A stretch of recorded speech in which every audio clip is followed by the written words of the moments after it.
Hola, muy buenas tardes, bienvenidos a Sapiens. Esta es una extensión del Centro de Pensamiento Libre para la Sociedad. El día de hoy tenemos un programa muy interesante y es el relacionado con el país de Guatemala, eh, que tuvo problemas con la posesión del presidente Bernardo Arévalo, dado que actores emboscados bajo las sombras maquinaron toda una estrategia a través del Pacto de los Corruptos para impedir a cualquier costo su posesión. Para tocar esta temática hemos invitado al profesor Jesús González, quien es licenciado en Antropología y Etnología de la Universidad Complutense de Madrid. Es especialista universitario en Derechos Humanos de la Universidad del País Vasco. Tiene posgrado en Movimientos Sociales de América Latina de la Universidad Cuarto Río Argentina.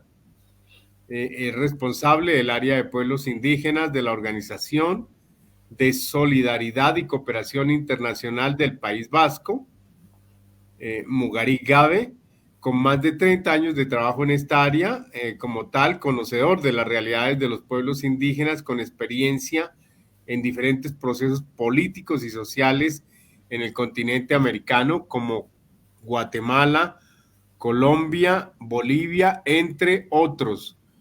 Bienvenido, profesor. Muchísimas gracias, Carlos, y buenas noches. Muy buenas noches. Bueno, comencemos sin más preámbulos. Y quisiera preguntarte entonces, eh, ¿cuál es el contexto de esta problemática de Guatemala?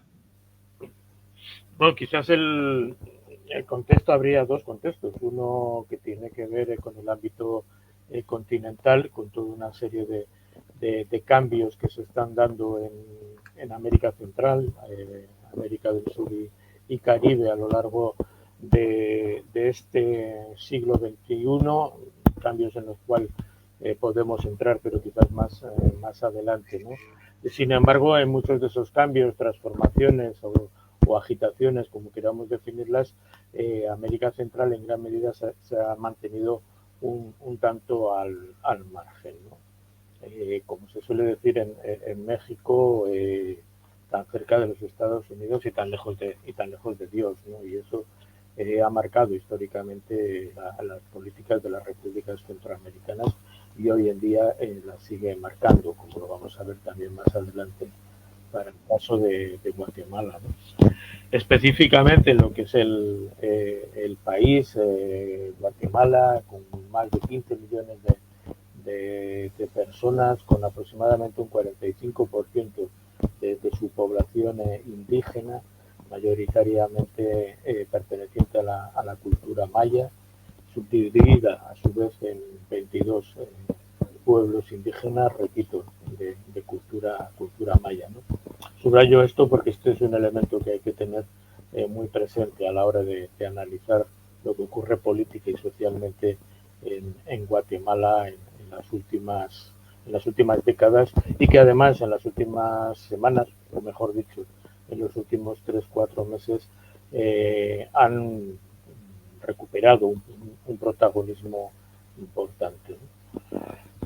Guatemala, como todo el mundo sabrá, sale en 1996 con la firma de los acuerdos de paz de 36 años de un conflicto armado interno, un conflicto armado que siempre se planteó entre la institucionalidad del Estado guatemalteco, principalmente el ejército guatemalteco y la guerrilla, ¿no? Aunque ciertamente la guerrilla guatemalteca, digamos que siempre fue muy débil como para plantear un serio peligro al Estado guatemalteco, ¿no? Sin embargo, el ejército de Guatemala, hablamos de los años 70, años 80 del siglo pasado, planteó una política denominada de tierra arrasada para combatir a la guerrilla de la URNG, y eso se tradujo en lo que muchos autores y muchas organizaciones en la propia Guatemala denominaron como los años del genocidio maya. donde se dio una brutal guerra contra la población civil, principalmente contra la población indígena, con miles de muertos, miles de desaparecidos y miles de exiliados que tuvieron que salir principalmente hacia el sur de México. Esta situación, como digo, afortunadamente termina en 1996 cuando se firman los acuerdos de paz que ponen fin al conflicto armado, que ponen fin al ciclo de violencia brutal que sufrió este país, que suponen a partir de ese año una cierta apertura política hacia la totalidad del abanico ideológico en Guatemala, pero que nunca supusieron estos acuerdos de paz un cambio en las estructuras de poder, en las estructuras económicas de Guatemala, ¿no? Los acuerdos de paz lo que sí que supusieron en el ámbito económico es abrir los mercados guatemaltecos en el marco de la globalización, o dicho de otra forma, insertar a Guatemala en la globalización y en los mercados en el marco del sistema neoliberal que ya se estaba implantando a partir de finales del siglo XX y todo el siglo XXI, ¿no? Estos serían los antecedentes más antiguos que nos permiten empezar a entender lo que va a ocurrir en los años más recientes. No sé si te parece, Carlos, hasta ahí, como para situarnos un poco en los antecedentes, lo que los pueblos indígenas suelen denominar la memoria larga de cualquier situación, de cualquier contexto. Bueno, hasta el momento de lo que has explicado, puedo, digamos, me siento como en un panorama muy local, o sea, por varios elementos que tú has comentado. Bueno, aquí en Colombia, digamos que las poblaciones indígenas, si bien son un grupo importante, no tienen, digamos, la relevancia política que puede tenerlo en Guatemala o que puede tenerlo en Ecuador, pero cada vez cobran, digamos, más importancia como actores políticos y sociales, ¿no? Pero el caso del consenso de Washington, digámoslo así, o de los chicos de Chicago, frente al tema del neoliberalismo, me parece que sí es un problema común a los países de Latinoamérica y de manera particular los tratados de libre comercio que han, digamos, de alguna manera desindustrializado a los países latinoamericanos, colocándolos en una posición de compradores y simplemente suministradores de productos básicos que no requieran transformación. Por lo tanto, se condena a estos países, digamos, a una economía de independencia. Me llama la atención que se le ha llamado digamos, con el epíteto maya, y es que mira que a nivel, digamos, de Sudamérica, uno identifica a los mayas con México, pero realmente los mayas se extendieron hasta el sur, creo que hasta Guatemala o hasta donde llegó el Imperio Maya. Bueno, el epicentro de la cultura maya o la cultura maya histórica, tal y como se conoció, tuvo dos grandes áreas en distintos momentos históricos. Digamos, durante el primer milenio de vida se desarrolla principalmente en el área guatemalteca, en lo que hoy conocemos como Guatemala. A partir de 1100, 1200 se desplaza hacia el norte, hacia lo que es el área actual del Yucatán, ¿no? Pero la cultura maya se extiende, decía antes, solamente en Guatemala hay 22 pueblos indígenas que se reconocen pertenecientes a la cultura maya. Hay culturas mayas también en el área de Honduras, en Belice, por supuesto, y en gran parte de los estados mexicanos del sur, desde Yucatán, Quintana Roo y Chiapas, ¿no? La cultura maya es una cultura ampliamente asentada en toda esa región. Profesor Jesús González, creo que nos nace para futuro un programa especial sobre esta cultura, Te comento que en pandemia en el Centro de Pensamiento tuvimos un diplomado de pensamiento crítico y yo tuve que postular sobre el origen del pensamiento desde el origen del universo, Ujú. la Tierra, la evolución de las especies, el Homo sapiens y el tema de astronomía y uno de nuestros miembros del centro, cuando yo postulé todo, digamos, las aproximaciones de los científicos, pues conocidos que son eurocentristas, ¿no? Ujú. En toda la historia, digamos, del desarrollo, desde los griegos hasta, digamos, Stephen Hawking o otros actuales. Y el profesor Pablo Emilio Bando precisamente nos pidió que se hiciera una presentación sobre las culturas americanas y de manera particular las de Mesoamérica, Ujú. destacando que en el desarrollo de ese estudio logramos establecer los avances de la cultura maya en lo astronómico y su relación precisamente con los cultivos de la Tierra, los ciclos lunares, los ciclos sinodólicos de los astros y algo muy importante, el sistema de escritura tan desarrollado que tuvieron los mayas, especialmente, y la concepción del cero, que es Ujú. incluso fue anterior al descubrimiento, se dice que de los árabes, pero realmente fue en la India, donde tiene origen el cero, pero los mayas lo conocieron o lo manejaron desde mucho antes. Qué interesante este tema, profesor. Nos estábamos desviando un poco, pero quería destacar, pues como tú eres experto en poblaciones indígenas, que valdría la pena que más adelante hiciéramos un programa sobre estas culturas de América.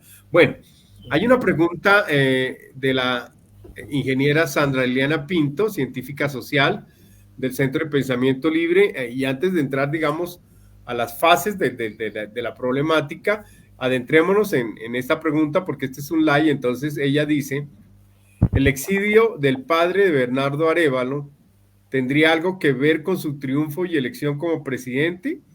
¿En qué se parecen sus políticas? ¿Estará sufriendo el hijo la misma persecución que el padre? No tenía conocimiento de ese antecedente, Ujú. profesor. Sí, bueno, el padre del actual presidente de Guatemala, Bernardo Arévalo, fue Juan José Arévalo. Juan José Arévalo fue el primer presidente de la llamada como década de la revolución en Guatemala entre 1944 y 1954. En esa década hubo dos presidentes, el primero, Juan José Arévalo, el segundo, Jacobo Arbenz, que bueno, al final tuvo que retirarse por un golpe de Estado militar, que precisamente ese golpe de Estado militar de Castillo Armas en 1954 es el que inicia en gran medida todo el ciclo de violencia que concluye en Guatemala allá con los acuerdos de paz que decíamos antes en 1996. Juan José Arévalo y Jacobo Arbenz en realidad lo que trataron de llevar adelante es lo que se conoce como la revolución democrática en Guatemala. Sin salirse del marco capitalista, en esos momentos fue un intento de una apertura política, social y económica del país. Guatemala estaba prácticamente en manos de una gran empresa bananera estadounidense, la United Fruit Company, era quien prácticamente tenía gran parte de las tierras fértiles de Guatemala para la producción de banana, pero no solamente eso, sino que de alguna forma dictaba las políticas de los sucesivos gobiernos guatemaltecos. Y como decía antes, en 1944 se inicia la Revolución Democrática con Juan José Arévalo, se dan toda una serie de avances democráticos, de libertades, de conquista de derechos. Por ejemplo, las mujeres tuvieron acceso al voto y a toda una serie de derechos civiles y políticos. Se dan unos pasos quizás muy tímidos, pero unos pasos hacia una reforma agraria que pudiera por lo menos redistribuir una parte mínima de la tierra hacia el campesinado, que mayormente era jornalero, era colono, sobre todo en los territorios de la United Fruit Company, pero también de la pequeña oligarquía guatemalteca. Juan José Arévalo tuvo que exiliarse, aunque él fue sucedido por Jacobo Arbenz cuando se da el cierre de este proceso de la década democrática. Juan José Arévalo se tuvo que salir hacia el exilio. Precisamente su hijo, el actual presidente Bernardo Arévalo, nace en Uruguay porque nace en el exilio, en el marco del exilio de su padre, ¿no? Las políticas que Bernardo Arévalo, digamos que Bernardo Arévalo representa un pequeño progresismo. Si habláramos en un marco ideológico, a Bernardo Arévalo se le podría ubicar dentro de una socialdemocracia, es decir, dentro de un centro izquierda, pero centro, y que evidentemente hablar de aplicar las mismas políticas que su padre es bastante difícil, porque bueno, evidentemente no es lo mismo ni Guatemala ni América de 1944 a la Guatemala y América del año 2024, ¿no? Lo que sí que Bernardo Arévalo se propone es, digamos que iniciar un proceso de transformaciones que mejoren las condiciones de vida de la mayoría de la población en Guatemala. Guatemala ocupa uno de los lugares más altos en cuanto a niveles de empobrecimiento de su población, y el presidente lo que promete, junto con la vicepresidenta, con Karina Herrera, es iniciar una serie de transformaciones y sobre todo una recuperación del proceso democrático que de alguna forma, más adelante podemos comentar, estaba en manos de una pequeña oligarquía, de eso que se ha dado en llamar en los últimos años el pacto de corruptos.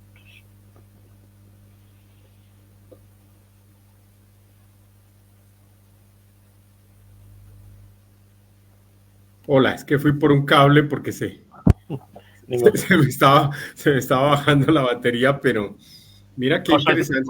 Cosas del directo que se dice. No tenía conocimiento de esos antecedentes con el padre. ¿Me dijiste que el padre Juan José Arévalo era liberal? Sí, podríamos decir, en el marco de 1944, que las tendencias de Juan José Arévalo eran unas tendencias liberales y democráticas, de apertura en el marco del capitalismo en aquellos tiempos, digamos un capitalismo más humano, esos pequeños intentos de reconocimiento de derechos a determinados sectores de la población, de una pequeña reforma agraria, etcétera, etcétera, que se fueron dando tanto en su gobierno como en el gobierno que le sucedió a Juan José Arévalo, que fue el de Jacobo Arbenz, que se vio frustrado por el golpe de Estado del general Castillo Armas en 1954. Bueno, hay otro elemento común que acabas de nombrar. ¿Tú eres colombiano o de qué nacionalidad eres? No, yo soy vasco. Ah, tú eres vasco. Ah, yo pensé que vivías en el País Vasco. Ah, ya, y qué interesante que te hayas, digamos, orientado por el estudio de las culturas indígenas. Me parece... Bueno, es una larga historia de inicialmente mis estudios, pero luego son más de 30 años trabajando en el marco de la cooperación y la solidaridad, y de ahí mi estrecha relación y mis permanentes estancias en América Latina a lo largo de todos estos años.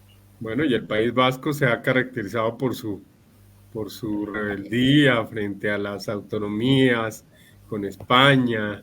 Sí, bueno. Tiene una larga tradición de lucha por el reconocimiento de sus derechos como pueblo diferenciado. Bueno, mira que no alcancé ahí por el cable, porque cuando me paré y estabas hablando, háblanos del concepto, porque uno escucha Euskadia solo como por un tema de cultura, y ya nos adentramos nuevamente en el tema. ¿Euskadia es el idioma? ¿Es el país? ¿Qué es Euskadia? No, Euskadi digamos que es una parte de lo que es el País Vasco. El idioma, el nombre cultural de todo el territorio vasco es Euskal Herria, que viene a querer decir pueblo del euskera. El euskera es el idioma que se habla en este territorio oficial junto con el castellano, en una parte oficial, semioficial, mejor dicho, junto con el francés. El euskera está considerado el idioma más antiguo de Europa, sin ninguna relación con ningún otro idioma conocido. De ahí que haya una fuerte discusión y muchas investigaciones sobre su procedencia, porque no tiene relación ninguna, ¿no? Este territorio fue independiente hasta aproximadamente el siglo XVI, que fue conquistado por la entonces Corona de Castilla. Ahí pierde su gran parte de su independencia, aunque ha seguido manteniendo su singularidad, su propia cultura, su idioma, como decía, a lo largo de la historia, y en estos momentos cuenta con un marco autonómico en la parte del territorio vasco que está en el Estado español, porque hay un pequeño territorio vasco que está al otro lado de los Pirineos, en el territorio francés, ¿no? En la parte bajo administración española cuenta con dos autonomías, estamos divididos en dos territorios. Uno de esos territorios es lo que tú me comentabas, Carlos, Euskadi. El otro territorio sería Navarra. Ambos territorios tienen un marco autonómico, con un legislativo, un parlamento, con un gobierno, que precisamente en breve vamos a tener las elecciones, en 2 o 3 meses se convocarán las elecciones que corresponden a esta parte del territorio vasco. Y luego el País Vasco, que es otra forma de conocerlo, con un nombre más castellanizado, tiene una larguísima tradición de solidaridad internacional, sobre todo con América Central, desde hace pues, medio siglo aproximadamente. Digamos que ahí está un poco el origen de esa estrecha relación entre el País Vasco y muchos de los procesos y el interés por los procesos que se dan no solamente en América Central, sino en todo el marco continental latinoamericano. Bueno, bueno, este fue un paréntesis. Retomamos. Ya que yo pensaba que tú eras un colombiano que vivía en el País Vasco, porque en la hoja de vida no dice la nacionalidad, Hay, pero hay, compañeras colombianas, por ejemplo, aquí en una de las capitales, quizás la más conocida a nivel mundial, Bilbao. En las últimas elecciones municipales que se dieron aquí en el mes de junio, una de las concejalas que entró, una de las ediles, es colombiana, es colombiana que lleva en estos territorios, pues creo que del orden de 10 a 15 años. Se presentó por una candidatura política vasca y salió elegida, y es la primera edil colombiana que tiene el ayuntamiento de Bilbao. no, O sea que hay una larga tradición, ¿no? Tenemos que hacer otro especial y hablaremos del Guernica. ¿Guernica es que Euskadia o es Navarra? Guernica es cerca de... Guernica es la ciudad sagrada, por decirlo de alguna forma. Está cerca de Bilbao, está cerca de donde yo me encuentro, a unos 40 kilómetros. Es la ciudad sagrada de los vascos, porque ahí es donde se condensa la historia, la cultura y sobre todo la reivindicación de los derechos políticos y sociales que le corresponden a este pueblo. Guernica es el símbolo por antonomasia. Y quizás por eso fue bombardeada, porque Picasso Sí, hace el cuadro precisamente sí, por el bombardeo a Guernica, ¿no? sí, en gran medida Guernica fue bombardeada por la aviación alemana, la aviación nazi, que en esos momentos se luchaba a la par del levantamiento fascista del general Franco, que luego se convirtió en una dictadura de 40 años. La aviación nazi bombardeó Guernica en un día de mercado, precisamente porque conocían perfectamente la simbología de la ciudad, la simbología del árbol sagrado de Guernica, en un intento, digamos, de destruir la moral y en cierta forma la identidad del pueblo vasco. Afortunadamente aquello fue una desgracia inmensa en el ámbito humanitario, pero Guernica sigue viva y Guernica sigue representando lo que ya entonces representaba para el pueblo vasco. En otra Ok. ocasión podemos hablar más Bueno, largo. pues, hacemos la observación a nuestros oyentes, pues que, pues, es un punto de privilegio para el profesor González, pues dado que, pues, es un país lleno de historia, de autonomía. Vemos lo del idioma, me llama la atención, que no es una lengua romance, No, eh, de, no, ta- no. de tal, de tal manera que eso ratifica aún más la autonomía, y la forma, el uso de su lengua. Bueno, algunas similitudes creo que puede tener con, eh, ¿cómo se llama? La autonomía de Barcelona, el Cataluña. territorio de Cataluña. Cataluña, ¿no? Sí, Puede Cataluña. tener alguna relación, esa rebeldía que tienen ellos. Bueno, pero son dos historias un poco diferentes que tendremos la oportunidad de hablar de España, y volvemos nuevamente a nuestro tema, que es Guatemala. Y antes de, digamos, entrar a las fases de la problemática, le damos privilegio a nuestros seguidores. Sandra Pinto vuelve a preguntar, profesor, ¿a qué cree usted que se deba que, siendo Guatemala uno de los países con el PIB más alto de Centroamérica, el ingreso per cápita o la distribución del mismo sea tan desigual e inquisitivo hoy en día en el país? Bueno, hay quizás un elemento que puede ser simbólico, podría ser incluso anecdótico, pero a mí me parece altamente significativo, que de alguna forma explica o da respuesta a esta pregunta, ¿no? Claro, en pocas palabras y sin hacer un análisis profundo de la realidad económica guatemalteca. En Guatemala se habla de que gobiernan en estos momentos el país el G7.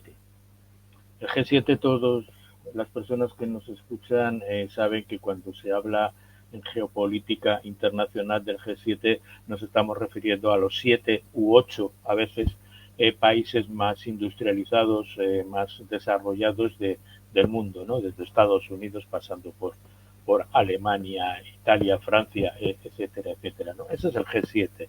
Sin embargo, en Guatemala en algunos momentos se ha llamado al G7 a las 7 familias más importantes de la oligarquía guatemalteca, que de alguna forma controlan la práctica totalidad de la economía guatemalteca.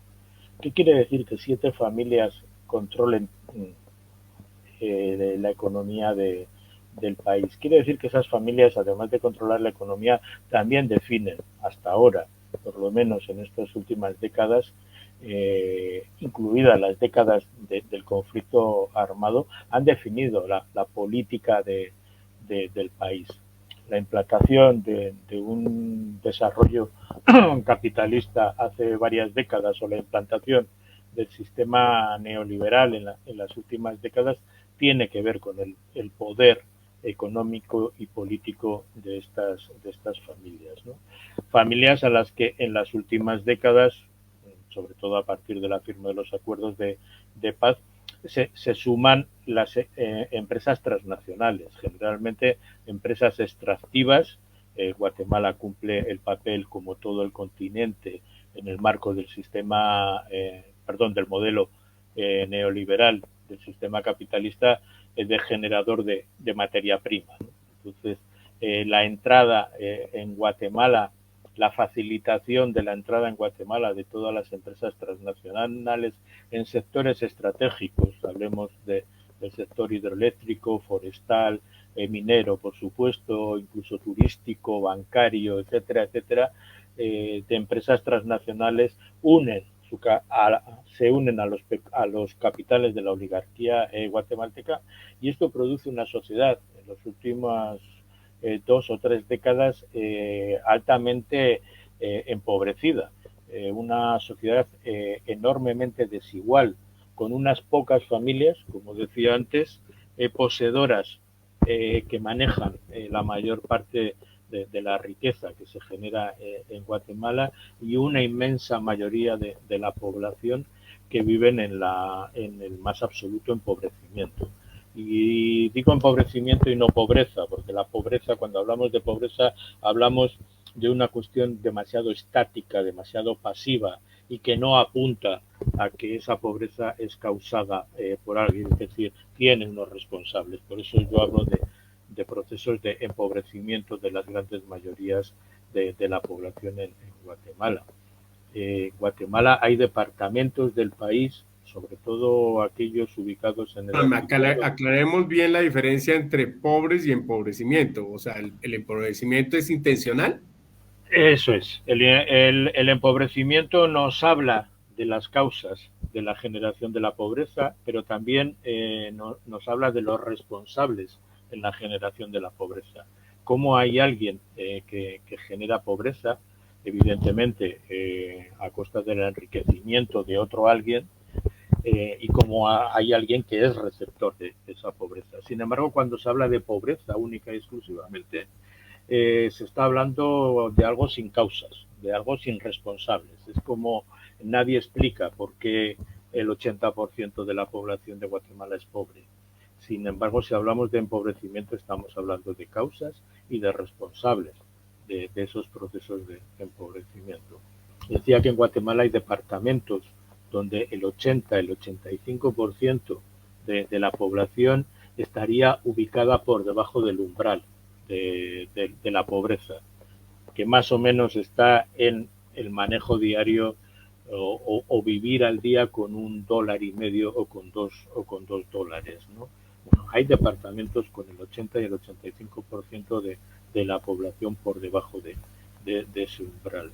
Esto nos habla de la distribución de la riqueza, o mejor dicho, de la no redistribución de la riqueza, ¿no? Durante estas últimas décadas de proceso neoliberal y de cooptación del Estado por parte del pacto de corruptos, lo que ha llevado al país es a un empobrecimiento cada vez mayor, que de alguna forma ese empobrecimiento ha traído toda una serie de descontentos, quizás desde el 2015 más con mayor claridad, y un descontento mayor que se ha plasmado en estas últimas elecciones, con eso sorprendente que fue la victoria del movimiento Semilla y del actual presidente Bernardo Arévalo y de la vicepresidenta Karin Herrera, ¿no? Se podría profundizar mucho más y evidentemente la respuesta a la pregunta requiere profundizar mucho más, pero creo que estos son algunos elementos significativos que nos alumbran ese camino para entender en qué situación se encuentra Guatemala. Pero lo que más me llama la atención, profesor Jesús González, es la cantidad de coincidencias de este caso concreto de Guatemala con Colombia. Tú hablaste en el caso de Juan José, el padre del actual presidente, de la intervención de la United Fruit, y recordemos que en Colombia, padre Chamorro, le damos la bienvenida al padre Chamorro, quien también es PhD, muy cercano también creo que estuviste en Barcelona en algún intercambio, padre. ¿No tienes audio? Sí, yo en Barcelona estuve 5 años. Ajá. Estudiando teología y estudiando comunicación social. Aquí estamos hablando de... Allá ya parlaba el catalán perfectamente. Ajá.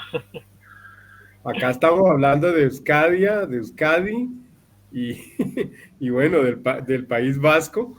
Y te decía, profesor Jesús, la cantidad de similitudes. Bueno, pues digamos que el proceso de la excesiva concentración de la riqueza es un problema. Andy se le fue el audio. No, sí tengo audio. Padre, decíamos que el profesor Jesús González ha explicado dentro de sus postulaciones algunos fenómenos que veo que son muy similares para Latinoamérica, pues en este caso para Colombia, que es el caso del neoliberalismo y de la excesiva concentración de la riqueza en unos pocos, dado que la científica social Sandra Pinto comentaba por el live que Guatemala es precisamente uno de los países con el PIB más alto de Centroamérica. ¿sí? De tal manera que no se entendería entonces por qué esa pobreza tan extendida en el país. Y entonces el padre del presidente es contemporáneo de Gaitán, porque cuando se da la problemática de la UNAFRID, es Gaitán quien hace el debate en el Congreso de Colombia sobre pues los muertos que hubo en ese incidente o en ese acto, donde digamos, llevan a los protestantes de las bananeras a un estadio y los fusilan. Nunca se sabrá porque todos los documentos se perdieron y solo hay una referencia de Gabriel García Márquez en cuanto al número de muertos que pudieron ser en ese acto, pero en Colombia ese fue un tema que quedó vetado, y que nadie supo la realidad de esa masacre patrocinada por la United Fruit. Bueno, vamos a adentrarnos entonces, digamos, digamos, en los puntos de tiempo frente a la problemática de posesión del presidente, pero vamos a evacuar la tercera pregunta de Sandra Pinto, y es que si es la fiscal Porras ficha del pacto de los corruptos. Bueno, es simplemente una pregunta. Evacuémosla porque está en el live, pero vamos a ir a las líneas de tiempo después de esta pregunta. Adelante, profesor. Sí, bueno, la fiscal general Consuelo Porras es o ha sido hasta hace poquito, hasta estos mismos días de toma de posesión de Bernardo Arévalo, ha sido la punta de lanza del pacto de corruptos y ha sido la punta de lanza de todos los movimientos que ha habido, sobre todo en estos últimos meses, por un intento de golpe de Estado, por un intento de desestabilización permanente para cerrar el paso a la toma de posesión de Bernardo Arévalo, ¿no?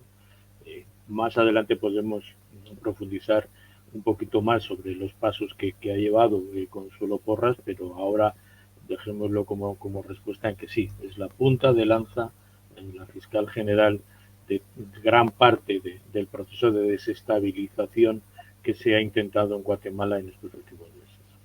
Y ahí sale otro elemento común, porque estudié en algún escrito, no recuerdo quién era el autor, y es que los nuevos golpes de Estado no los está dando, digamos, los ejércitos de los países, sino los están dando las autoridades judiciales y de manera particular los fiscales. En Colombia se dice que el fiscal general de la nación está patrocinando lo que la izquierda del país llama un golpe blando, pero lo que sí podría decirte es que está participando en política y de qué manera.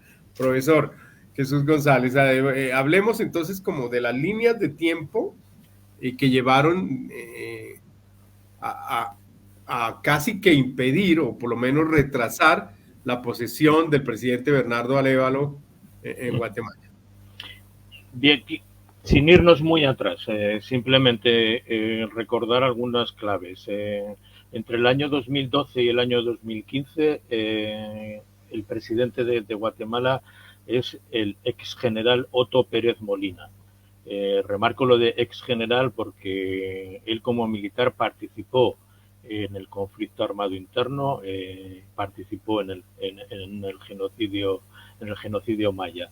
En 2012 llega al gobierno de Guatemala y digamos que durante su gobierno mejor dicho, se podría caracterizar por una defensa de los procesos extractivistas, por una defensa de la entrada de transnacionales mineras, hidroeléctricas, forestales en el país, y también se caracteriza por los primeros pasos visibles en el marco de la corrupción.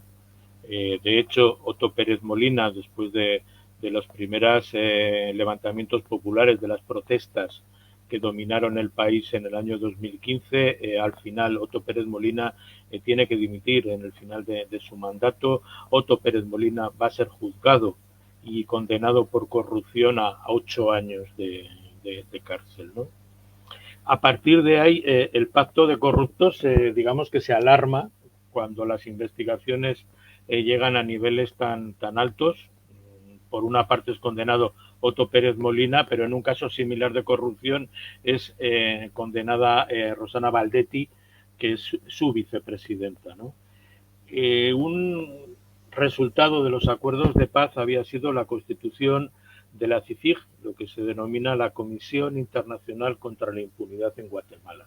Esta era una comisión internacional que, por cierto, durante su último periodo estuvo presidida por Iván Velásquez, el actual ministro de Defensa de Colombia. La CICIG inició un proceso de investigaciones, tenía autoridad de Naciones Unidas y del Estado guatemalteco, tenía autoridad para iniciar todo un proceso de investigaciones en contra de la corrupción y de la impunidad. Y la CICIG, sobre todo en esos años, va a iniciar toda una serie de investigaciones que posteriormente pasan a los tribunales, evidentemente guatemaltecos, para juzgar a sus responsables. Entre ellos, los casos más sonados, el de Otto Pérez Molina, expresidente, y el de Rosana Baldetti, vicepresidenta. Bien, el siguiente gobierno, Jimmy Morales, 2016-2020, se va a encargar de anular la independencia del Poder Judicial y de anular sobre todo esa lucha que se había iniciado contra la corrupción y contra la impunidad. Jimmy Morales va a conseguir la expulsión de la CICIG de Guatemala. De hecho, en una de las ocasiones en las cuales el presidente de la CICIG, Iván Velásquez, sale a Washington, donde tiene que dar parte en Naciones Unidas de los procesos de investigación y del funcionamiento de la CICIG, el presidente de Guatemala, Jimmy Morales, lo que va a hacer es imposibilitarle su regreso. No le deja volver a entrar en Guatemala.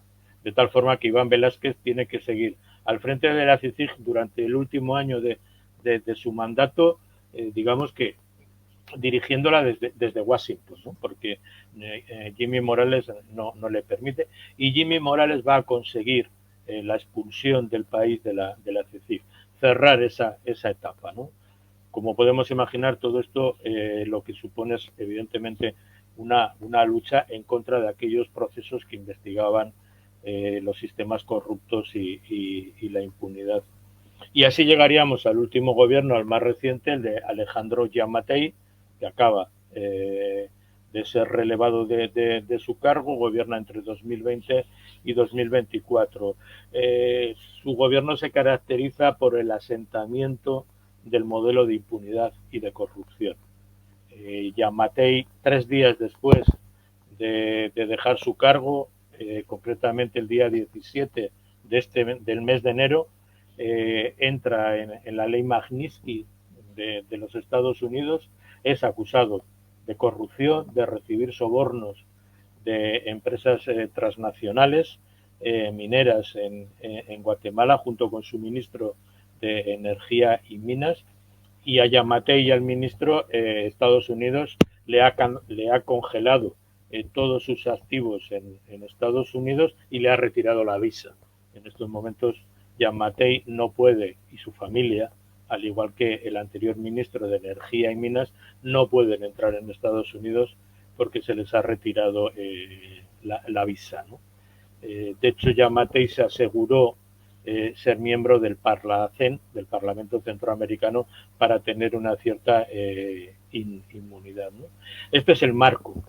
El sistema, el pacto de corruptos, ¿qué es? El pacto de corruptos une a las élites políticas, a las élites económicas, junto con algunos miembros de otros estamentos militares, policiales, junto con la cobertura el control de la mayoría de los medios de comunicación, para iniciar un proceso paulatino a lo largo de todos estos años de cooptación de las principales estructuras del Estado. Es decir, es poner el Estado al servicio de esta minoría corrupta, precisamente para sus beneficios personales y colectivos como grupo de corruptos. Es decir, han administrado Guatemala como si fuera una finca particular.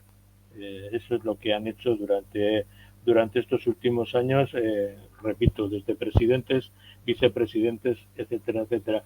En la última etapa, la de Yamatei, y aquí entra también en acción Consuelo Porras, con al frente del Ministerio Público, también lo que hicieron fue eliminar a todo adversario político, social, comunicacional, que denunciara esta situación y las actuaciones del Pacto de Corruptos.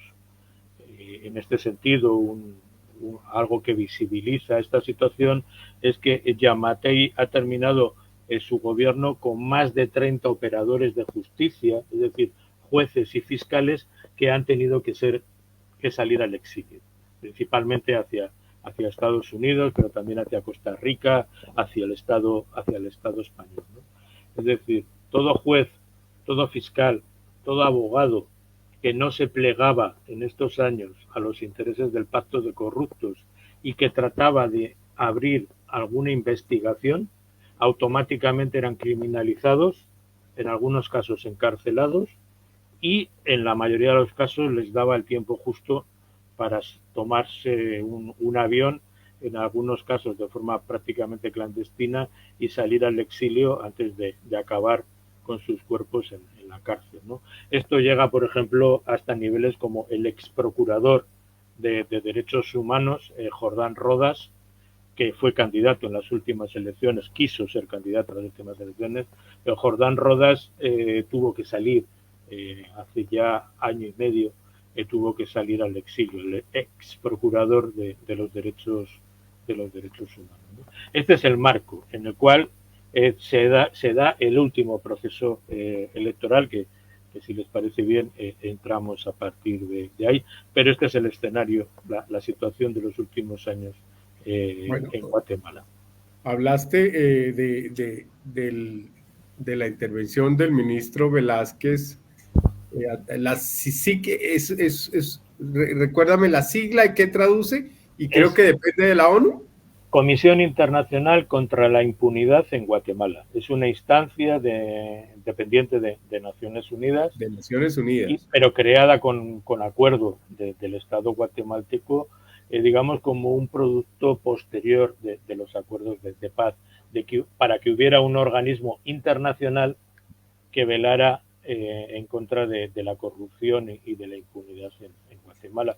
Durante muchos años fue prácticamente inactiva, es cierto, que hizo poco porque tenía cantidad de obstáculos y de limitaciones legales de todo tipo, pero sí que cuando consiguió, digamos que solventar todos esos obstáculos e inició procesos de investigación, fue cuando se dio todo el proceso en contra de la CICIG, que al final es expulsada de... Claro, y en Colombia, de alguna manera, digamos que la derecha ha querido desdibujar ese organismo, incluso han atacado al ministro Velázquez por haber estado en esa comisión, y porque además creo que el gobierno corrupto le abrió un proceso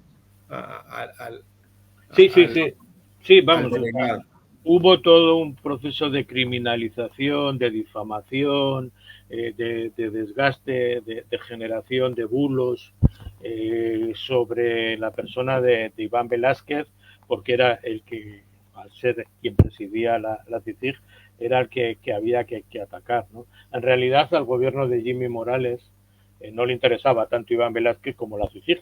Lo que pasa es que para conseguir la eliminación de la CICIG había que desprestigiarla primeramente a través de su presidente, ¿no? Pero Iván Velázquez hizo un gran trabajo en Guatemala durante el tiempo que presidió la CICIG, y de alguna forma contribuyó a destapar algunos de los casos más escandalosos de corrupción y de impunidad en ese proceso de cooptación del Estado por parte del Pacto de Corruptos. Bueno, y entonces se podría afirmar, profesor Jesús González, que el ascenso del presidente Bernardo Arévalo, a quien tú has ubicado en la socialdemocracia, se debe precisamente a una respuesta del pueblo guatemalteco a toda esta historia de corrupción que estás describiendo, que mira que para nosotros no es extraña porque es muy similar, padre Chamorro, lo que ha descrito el profesor Jesús González, a lo que sucede en Colombia, una excesiva concentración de la riqueza en unos pocos, unas cuantas familias que manejan, digamos, el estamento, una cooptación de los órganos del Estado para favorecer los actos de corrupción. Bueno, y lamentablemente eso se ha dado históricamente en los gobiernos anteriores, pero lamentablemente, Jesús, queremos comentarte que también se critican algunos brotes de pequeños corruptelas en el gobierno de izquierda o progresista, porque recordemos que la socialdemocracia en el mundo se convierte o se transforma en partidos laboristas, en partidos verdes y en partidos progresistas. De alguna forma, padre, el progresismo es digamos, un desarrollo, una evolución de la socialdemocracia, porque el problema para Colombia, Guatemala y los países de dependencia económica es que para que exista pues una socialdemocracia como tal, debe haber un país industrializado, donde haya precisamente partidos laboristas que puedan engrosar estas filas de la socialdemocracia y la generación de un estado de bienestar que es costoso. Y para eso se requiere países altamente productivos y quizás por eso la socialdemocracia en Latinoamérica no pudo, digamos, asentarse como un modelo político. Bueno, profesor González, tú hayas mencionado algunos actores de esta problemática, pero podríamos hacer como digamos, como un resumen de cuáles han sido los principales actores que llegaron a este punto de no impedir, pero sí por lo menos retrasar la posesión o cuestionar Sí. incluso la posesión del presidente Bernardo Arévalo. Sí, bueno, el principal actor es el denominado pacto de corruptos. Decía antes, punta de lanza Consuelo Porras, el fiscal general al frente del Ministerio Público. Hay otros elementos también de la judicatura, como el fiscal Corruchiche, y otros fiscales y jueces que de alguna forma han sido la cara visible en estos intentos de desestabilización, ¿no? Se llega a las elecciones, la primera vuelta se realiza el 25 de junio de 2023. ¿Qué es lo que ocurre? Esas elecciones, antes hablabas, Carlos, mencionabas los golpes de Estado blando.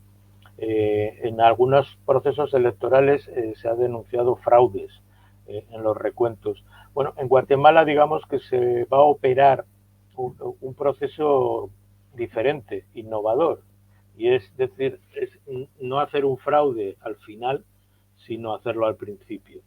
Es decir, controlar, definir quiénes van a ser los candidatos que se presentan a las elecciones. Quien define a esos candidatos, digamos que es el sistema impuesto, el sistema controlado por el pacto de corruptos. Y así, gane quien gane, digamos que el sistema gana. Es como se suele decir, la banca siempre gana, ¿no? Se suele decir del juego en los casinos. Aquí lo que se va a hacer es el abanico de posibles candidatos a la presidencia de Guatemala en esas elecciones que se van a celebrar el 25 de junio. El sistema define quién se presenta y quién no. Y aquel que no interesa al sistema que se presente se le deja fuera de la carrera electoral, armándole algún proceso de judicialización, de criminalización, algunas acusaciones que lo dejan fuera. Esto ocurre con una de las fuerzas populares con mayores posibilidades, que es el Movimiento de Liberación de los Pueblos.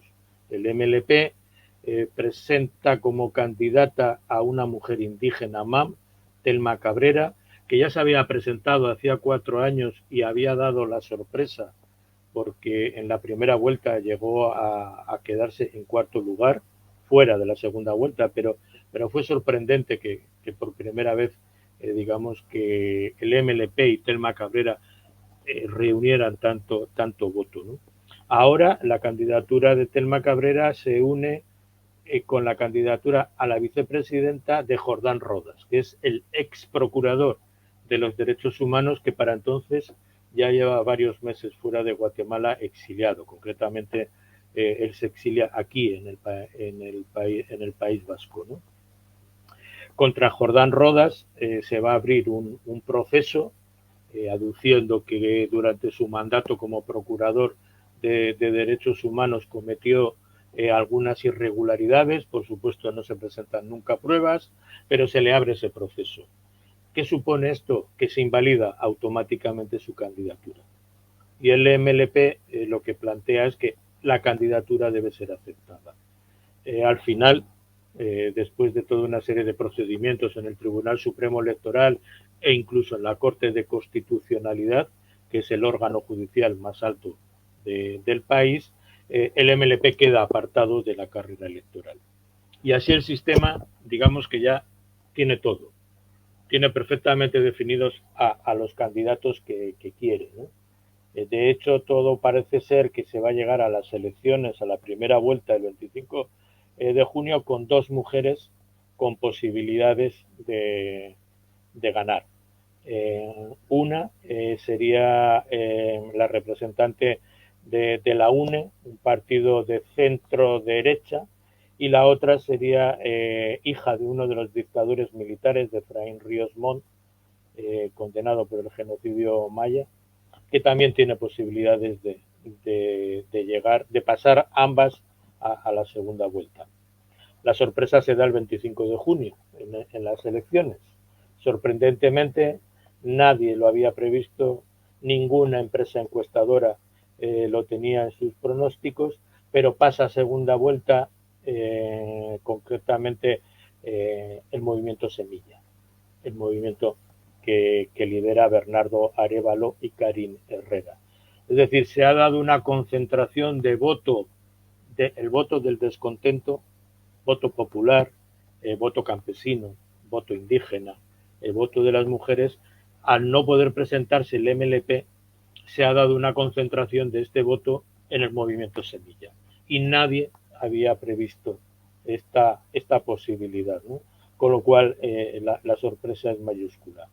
Se encuentran en la segunda vuelta electoral Sandra Torres, que sería, digamos que la candidata del sistema de centro derecha, junto con el movimiento Semilla y Bernardo Arévalo, ¿no? En ese momento el pacto de corruptos y todo el sistema que domina Guatemala, las élites políticas tradicionales y las élites económicas se ponen muy nerviosos porque contemplan la posibilidad de que el movimiento Semilla ganara la elección presidencial, y eso supondría poner en cuestión, en tela de juicio, en peligro, todos los privilegios que han acumulado a lo largo de estas décadas al tener una presidencia no controlada en el marco del sistema, ¿no? A partir de ese momento se van a activar, y ahí aparece nuevamente Consuelo Porras como punta de lanza en este proceso de desestabilización, se van a activar toda una serie de procesos, de mecanismos que van a tratar de dejar fuera, o que van a tratar, primero van a tratar de dejar fuera de la carrera electoral al movimiento Semilla, incluso en la segunda vuelta. Al movimiento Semilla se le suspende su personería jurídica, se le anula su posibilidad de constituirse como grupo parlamentario en el Congreso, y tienen que constituirse como parlamentarios individuales. Se van a empezar a armar una serie de casos judiciales en contra de determinadas personas del movimiento Semilla. Es decir, es un proceso de desgaste y de difamación contra el movimiento Semilla para colocarle en peor situación en esa segunda vuelta. Nuevamente sorpresa, ahora ya más esperada, porque en la elección del 20 de agosto es el movimiento Semilla, es Bernardo Arévalo y Karina Herrera, la candidata a la vicepresidenta, quienes ganan las elecciones. Y eso produce un terremoto político en el sistema dominante guatemalteco, que inicia todo un proceso de intentos de golpe de Estado, desestabilización, agudizando la apertura de casos judiciales, agudizando los obstáculos al movimiento semilla, criminalizando a determinados sectores periodísticos. El principal periódico crítico con el modelo, el director, bueno, el periódico es cerrado, el director es encarcelado, Rubén Zamora, si no me equivoco. Todo un proceso de criminalización contra jueces o operadores de justicia que se pudieran, digamos, salir del marco, contra movimientos sociales, organizaciones sociales. Es decir, es un permanente proceso de intento de golpe de Estado, no militar, como se daban hace 40 años, sino golpes de Estado que cerrara el paso a la toma de posesión el 14 de enero de Bernardo Arévalo. Hasta el ultimísimo momento, si ustedes siguieron ese domingo, el 14 de marzo, sabrán que llegaron presidentes de diferentes países, entre ellos Gustavo Petro de Colombia y otros, y se encontraron con que el Congreso no conformaba la mesa del Congreso, que es la que tiene que hacer el proceso de posesión al nuevo presidente, ¿no?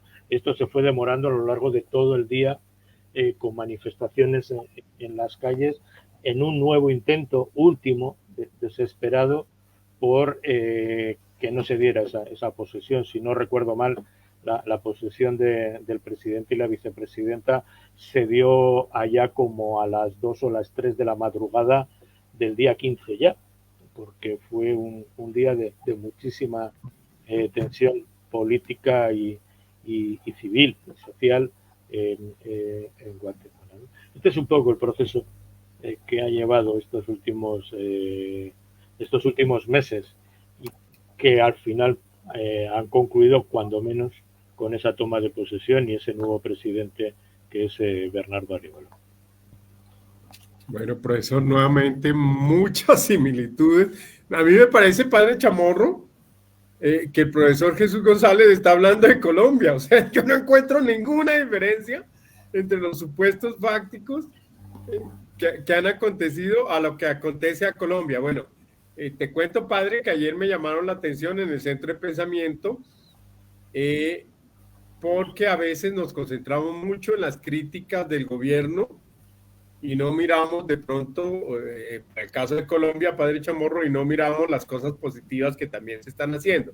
El problema, profesor Jesús González, porque Petro está haciendo muchas cosas en inversión social, pero su discurso, o sea, lo que hace bueno, digamos, en presupuestos, por ejemplo, para las regiones, en el Chocó, colegios, etcétera, inversión social en general, se desdibuja un poco con su discurso un tanto pendenciero, y eso fue lo que me criticaron anoche en el Centro de Pensamiento, porque hay muchos que acompañan a este gobierno. Yo estoy, digamos, en el centro político y estoy, digamos, apartado de la derecha y de la izquierda, y no comparto mucho lo que tú dijiste, que centro, izquierda, centro, derecha. Yo diría que el centro es centro, la derecha es derecha y la izquierda es izquierda. Lo que hace la socialdemocracia es coger lo mejor de esos extremos y eliminar las aristas radicales. Bueno, padre, voy a darte juego a ti porque te conectaste en mitad de camino, pero mira que lo que el profesor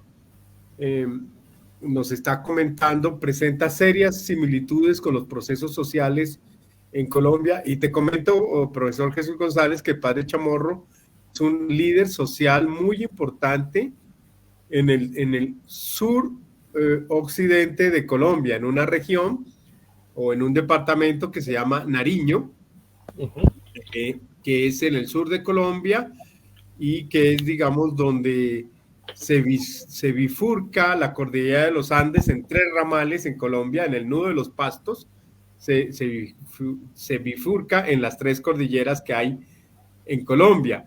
Y el padre Chamorro es el guardián de una joya arquitectónica de la humanidad, que es el Santuario de las Lajas. Él fue el capellán muchos años y la BBC en una encuesta que hizo a nivel mundial, consideró que el Santuario de las Lajas, que es de estilo gótico, es el santuario más hermoso del mundo. Bienvenido, Padre Chamorro. Estábamos hablando de las similitudes de los casos de corrupción y de los hechos históricos entre Guatemala y Colombia, Padre. Bueno, en primer lugar, permítame saludar al profesor. Qué gusto saludarlo y conocerlo. Escucharlo, lo que he escuchado, pues me parece muy, muy importante. Esta querida patria colombiana también está sufriendo del mismo problema. Sin embargo, yo quiero ser muy optimista. Siempre he sido optimista a pesar de todas las dificultades que se han presentado en nuestro querido país colombiano. ¿Por qué mi optimismo de siempre? Por tres razones fundamentales. Primero, porque siempre hemos sido los colombianos una raza luchadora, una raza que ha tenido vocación democrática, a mi manera de ver, una raza que, en resumidas cuentas, siempre ha sido rebelde, especialmente acá en Nariño, la rebeldía ha sido permanente. En segundo lugar, porque esta querida tierra colombiana se diferencia de los demás por dos razones, no sé si eso será válido o no. Primero, por la aparición más antigua de la guerrilla, que esto para nosotros pues significa mucho. Y en tercer lugar, por ser uno de los países más productivos de cultivos ilícitos, de la coca y todo eso, pues es para nosotros también algo que realmente tenemos que asumirlo y a ver cómo lo cambiamos. Y en tercer lugar, un país dotado de riquezas increíbles. 2 mares, abundancia de agua, variedad de climas. Mejor dicho, realmente Colombia es un país, para mí, demasiadamente privilegiado. Ahora bien, el gran problema es que aquí en Colombia, con respeto a todas las opiniones, a mi manera de ver, quien ha manejado siempre este país ha sido el dinero y 5 o 6 familias que han gobernado siempre. No sé, profesor, usted qué opine, pero la realidad de nuestra patria colombiana, a mi manera de ver, es esa, lastimosamente, que hay una manguala entre el capital y la política. Aquí quien pone y quita presidentes, quien lleva a la cumbre a quienes quiere, es los que tienen el dinero, los que tienen capacidad para eso. Es realmente triste a mi manera de ver. Y ahora, cuando aparece este nuevo gobierno que es diferente a mi manera de ver también, es muy diferente de los antiguos gobiernos, todo el mundo pues no le gusta, realmente no le gusta la situación que se está viviendo, el cambio que se está experimentando, al menos acá en Nariño, profesor, en este Nariño, en todos los municipios de Nariño ganó el presidente Petro, en todos sin excepción, en algunos totalmente, no sacó ni un voto, los otros candidatos no sacaron un voto. Así es Nariño, así es mi tierra, yo vivo exactamente en el límite entre Colombia y Ecuador. Ahora, querido profesor, y es que también Carlos es muy cercano a Nariño. Entonces, ahora nuestro gran problema es, aquí para los que estamos junto al Ecuador, el gran problema es la situación que está viviendo Ecuador. Que jamás pensamos ni soñamos que el Ecuador podría llegar a esta situación de ser un país que nosotros lo consideramos un oasis de paz, pasar del 6% de crímenes al 46% por mil. Esto realmente es impresionante en el Ecuador y hay realmente signos de que al Ecuador se lo está tomando realmente el narcotráfico. Y eso afecta muchísimo también aquí a los que vivimos en la frontera. Más o menos, profesor, y usted la conoce mejor, Carlos, que yo, la situación que estamos viviendo acá en Nariño y en todo el país. De mi parte, Quiero agradecer mucho, de verdad, de todo corazón, y aquí me está escuchando el profesor, que es de agradecer mucho la mirada que tiene Petro en cuanto a la zona pacífica. Estuvo aquí con nosotros prácticamente 4 días con todos sus ministros, tratando de ver todas las necesidades que tenemos, está tratando de solucionar nuestro gran problema de conexión con el centro. Hay una sola carretera que es la Panamericana, un proceso gravísimo, durísimo, de que en la Panamericana se vino hay una falla geológica gravísima y quedamos aislados del centro por un año entero.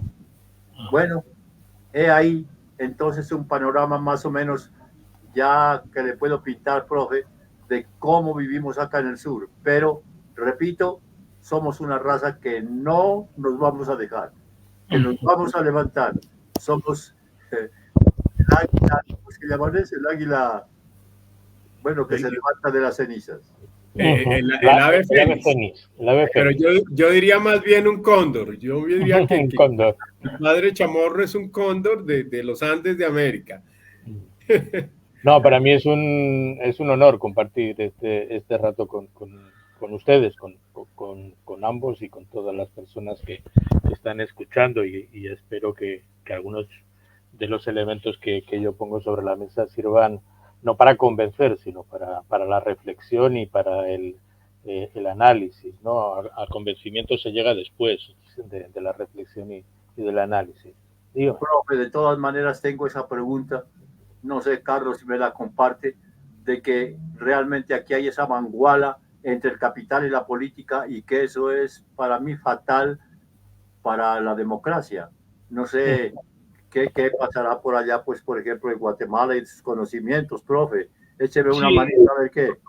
Sí, no, yo escribía recientemente un artículo para distintos medios de comunicación, un artículo breve, pero que hacía el paralelismo entre lo que ocurría en Ecuador, lo que ocurría en Argentina y lo que ocurría en Guatemala. Y de alguna forma mi lectura es que las políticas neoliberales han fracasado en todo el mundo, están generando enormes problemas de desigualdad, están aumentando el enriquecimiento de unas minorías cada día más ricas, pero eso es a costa de unas mayorías cada día más empobrecidas. Lo que ocurre es que el fracaso de las políticas neoliberales, digamos que en los últimos estertores del monstruo, a mí me parece que está generando bueno, lo que yo denomino un nacimiento de hijos bastardos del neoliberalismo, ¿no? Es decir, una agudización extrema de esas políticas neoliberales que están tendiendo hacia sociedades cada día más autoritarias. Eso lo hemos visto, lo vemos en El Salvador con Nayib Bukele, lo estamos empezando a ver en Argentina con Javier Milei, con una desaparición del Estado, con enormes recortes en derechos civiles, políticos, económicos y sociales de la población. Lo hemos visto en Argentina y lo estamos viendo también en Ecuador, porque es cierto que el narcotráfico y el crimen organizado en estos momentos controla el escenario ecuatoriano, pero hay que preguntarse de dónde viene ese control, por qué se ha dado eso en los últimos gobiernos, sobre todo en el gobierno de Lenín Moreno y el gobierno posterior de Guillermo Lasso, ¿no? Con una desestructuración de las relaciones sociales, políticas, económicas del país, con una desaparición del Estado, con una no respuesta a las mínimas necesidades de la población, ¿no? Y insisto, y por otro lado con un enriquecimiento exagerado de unas élites cada día más apartadas de la realidad, ¿no?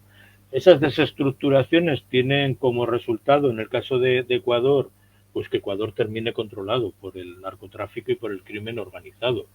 Pero esto no es una cuestión simplemente de delincuencia, es una cuestión que tiene que ver con el sistema dominante en Ecuador durante las dos últimas legislaturas de imposición de políticas neoliberales que lo único que llevan es a la desestructuración del Estado. En Guatemala ocurre algo similar, salvando las distancias. Yo creo que en Colombia ha ocurrido algo similar durante muchas décadas, siempre salvando las distancias, porque no es lo mismo. Hay problemas muy parecidos, muy similares, pero también hay realidades diferentes, ¿no? En Argentina está ocurriendo lo mismo con las políticas brutales que está aplicando Javier Milei, ¿no? Pero insisto, yo creo que esto es consecuencia de y en Colombia, bueno, pues yo creo que Gustavo Petro está intentando construir una forma de hacer política que realmente responda a mejorar las condiciones de vida de la mayoría de la población. Claro, esto no se puede hacer en 3 meses ni en 2 años, posiblemente ni en 4 años. Se puede dar la vuelta a todo un sistema que ha Profesor generado Jesús, estas realidades. Entonces, bueno, a mí me gusta mucho que me hable de Nariño. Nunca llegué a Nariño. En Colombia he estado en muchas ocasiones, pero siempre conozco mucho el Cauca, por donde he caminado mucho, sobre todo con las organizaciones indígenas del Cauca. Conozco también Antioquía, también principalmente de las organizaciones indígenas de Antioquía, y conozco el otro extremo, que es la Sierra Nevada de Santa Marta, de la mano de los arhuacos. Precisamente yo llegué a la Sierra Nevada de Santa Marta de la mano de quien hoy es embajadora de Colombia ante Naciones Unidas, de Leonor Salavata, hace muchos años, hace más de 20 años, ¿no? Para mí Colombia es un país enormemente rico en todo, no solo en biodiversidad, que es como se suele presentar Colombia, sino también enormemente rico en sus gentes, en sus movimientos, en sus organizaciones sociales, organizaciones indígenas, organizaciones de todo tipo que, bueno, que de alguna forma tratan de impulsar una Colombia diferente, ¿no? Y creo que todos los colombianos y colombianas se merecen una Colombia diferente que rompa definitivamente con más de 50 años de conflicto, pero también con más de 50 años, quizás desde los intentos de Gaitán, más de 50 años de empobrecimiento de la población y de un país controlado por esa élite económica y política tradicional que ha tenido en sus manos pues la vida y la muerte de todo Colombia, ¿no? Y en Guatemala, para retomar nuevamente con Guatemala, de alguna forma está ocurriendo lo mismo. Yo creo que a partir de ahora la estrategia va a cambiar.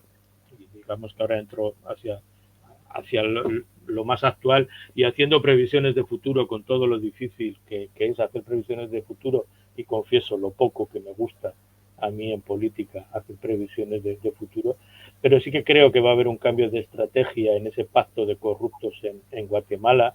Posiblemente encontrarán similitudes con lo que puede estar ocurriendo en Colombia o en otros países en América. Perdóname, ahí hablando de similitudes, agotemos la pregunta de Sandra Pinto, que si hay similitud entre lo de Guatemala y Perú, porque es que en Perú hubo lo de Castillo, entonces es por ello que Sandra hace esa pregunta. Ya.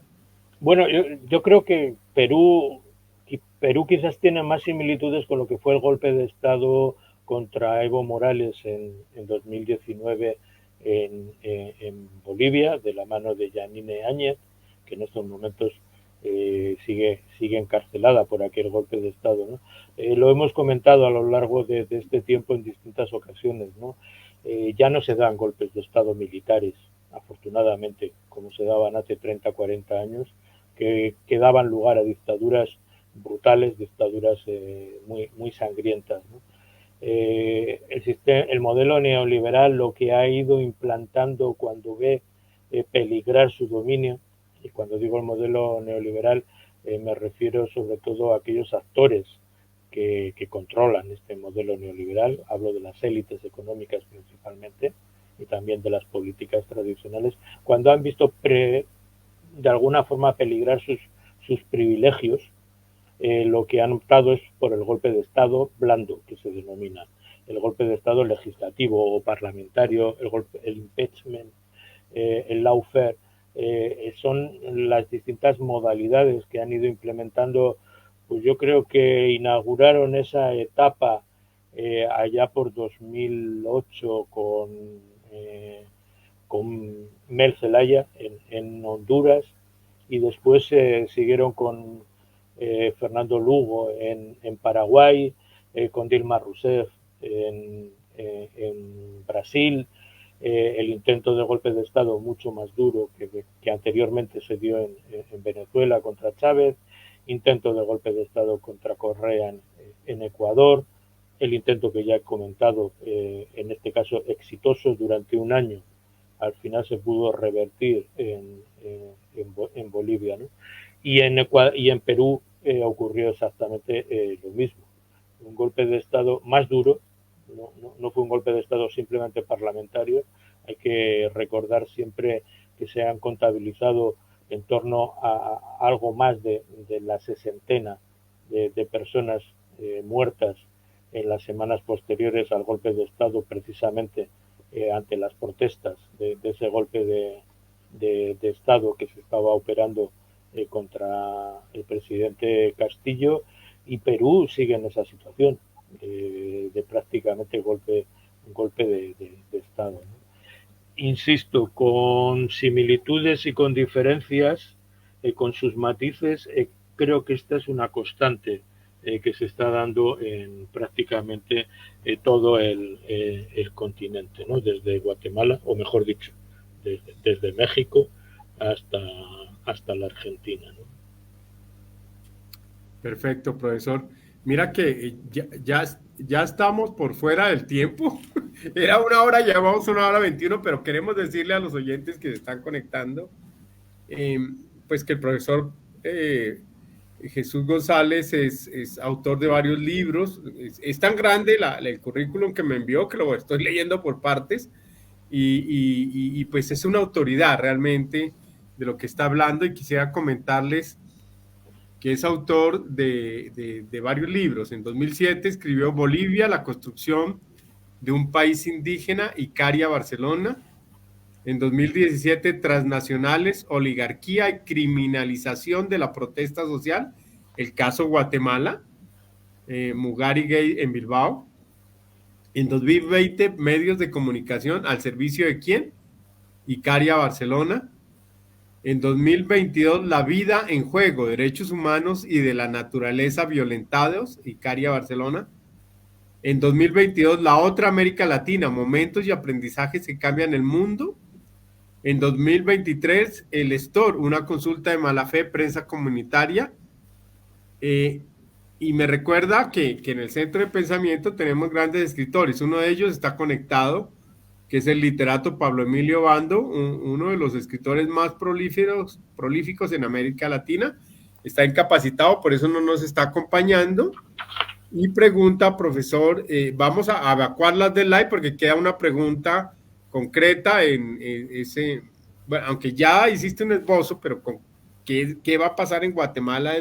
Es la pregunta de cierre. Nos vamos con esas dos preguntas y finalizamos. ¿Cómo analiza el forista el desempeño de Gustavo Petro Urrego, sus aciertos y equivocaciones? Y la pregunta es pertinente porque el presidente Bernardo Arévalo, tú has dicho que es un socialdemócrata, y el presidente Gustavo Petro se ha presentado como un progresista, que es una de las evoluciones o desarrollos de la socialdemocracia en el mundo.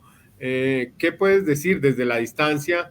Porque es que aquí en Colombia pasa lo mismo de los medios, y uno a veces es víctima, padre chamorro, de estos medios, porque uno abre y sale la noticiota de que la esposa de Gustavo Petro se usa un masaje con cannabis, y entonces todo el mundo se voltea, pero nos alejamos por esos distractores de las grandes problemáticas que puede tener un gobierno. Entonces, ¿cómo miras desde...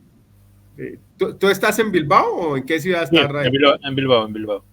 ¿Pero Bilbao es Cádiz o es Navarra? Sí, Vizcaya. No, en Vizcaya. Bilbao, Vizcaya. Perfecto. Me cuesta mucho ante ustedes dar una opinión sobre Colombia, porque evidentemente ustedes no solamente son más expertos que yo, sino que son protagonistas de lo que está ocurriendo en en Colombia. Yo comentaba antes que en Guatemala entendía que se iba a dar a partir de ahora un cambio de estrategia. Se abre una etapa en la cual Bernardo Arévalo ya es presidente del país, pero tiene una minoría muy grande en el Congreso, es decir, el pacto de corruptos, los partidos tradicionales dominan el Congreso, una parte importante del pacto de corruptos domina la judicatura, el estamento policial y militar también está dominado, la inmensa mayoría de los medios de comunicación, y esto hay que tenerlo muy en cuenta, están también dominados por ese pacto de corruptos. Y cuando digo pacto de corruptos, eliminen ustedes pacto de corruptos y piensen en Colombia, que me parece que ahí sí que hay enormes paralelismos entre quien controla los principales medios de comunicación, quien controla determinados estamentos de la judicatura, quien controla el Congreso de la República, etcétera, etcétera. Es decir, en Guatemala, y creo que vale también decir en Colombia, como vale decir en otros países, se inicia ahora una estrategia de desgaste desde dentro hacia el gobierno. O sea, lo que se trata es no dejar hacer al gobierno. Lo que se trata es de que la población discuta más, por ejemplo, si la compañera de Gustavo Petro se da un baño con cannabis o no, algo totalmente ridículo, ¿no? Pero mientras la población esté pensando en eso, esté discutiendo en eso, y además hay todo un proceso y una estrategia perfectamente definida, esto no es que al director de un medio de comunicación se levanta una mañana y se le ocurre, vamos a hablar del baño de cannabis de la mujer del presidente. Estos son estrategias perfectamente definidas por esas élites, por esos poderes. A veces se habla de los poderes fácticos, que son los que definen cómo desgastar al gobierno, que son los que en paralelo deciden cómo difamarlo, que son los que en paralelo en el Congreso deciden cómo bloquear la aprobación de leyes que realmente supongan transformar el país, que realmente supongan mejoras para la población. Y en la medida que consigues bloquear todo eso, que consigues imposibilitar transformaciones, consigues que la población se empiece a cansar. Consigues que la población empiece a tener dudas de este no será uno más como tantos otros, no vamos a conseguir, nos va a frustrar en todas nuestras esperanzas, y eso termina con...